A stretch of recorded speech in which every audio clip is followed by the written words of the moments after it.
so much, MFA. And I think if we don't situate everything that we're going to talk about this evening within the context of a pandemic, within the context that our life are on the line, within the context that we have a determined and fearless president who wants to make sure he saved the life of every Ghanaian. So if you evaluate everything that we're going to talk about here within the context of normal times, then you're going to be so hard on yourself and you're going to be so miserable. As Americans call it, probably you're going to have a pity party because you think everything is falling apart. But we have to begin to look at why we are even talking about a lockdown. And we're talking about beyond a lockdown. And one thing I want to remind your audience is that beyond the lockdown is not the same as beyond COVID-19. The lockdown was a period of time. The president addressed the nation, removed the lockdown, and said we are not out of the woods yet. Of course. We have to all work hard together. Once you begin to see that you are not in normal times, then you situate your challenges within the context.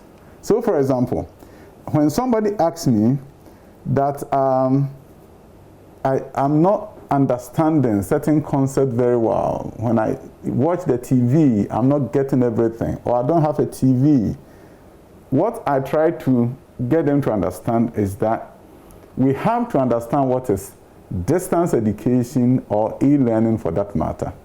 Some people are learning at the high school level and junior high. People are learning through distance, through TV. Now, what is the object? As compared to what the universities are doing.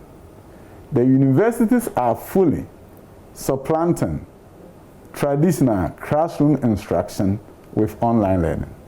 Their goal is to, as much as possible, get their students something they could have gotten if they were in the classroom.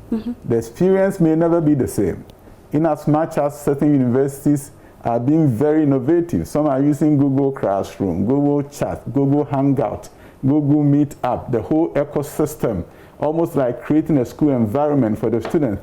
Others may not be that ahead of the curve because actually this pandemic has gotten them to run instead of crawling and then walking. Once you situate the primary, elementary, or basic high school learning within the context of not replacing what you were supposed to learn in the classroom, but you are preventing learning loss.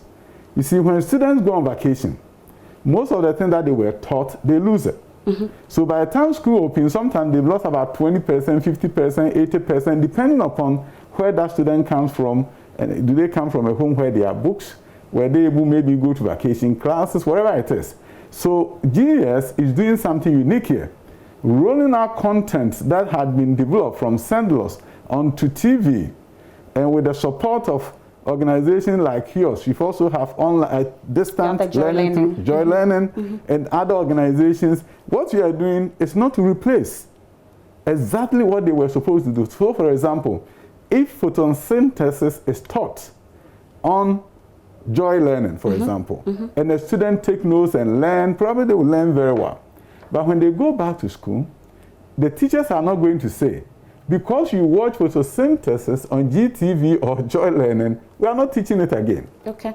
So the objects are different. And if you don't situate it within the objective of the learning program that you are doing, sometimes you may be too hard on yourself, and some parents are panicking that when their children go back to school, probably they will lose everything.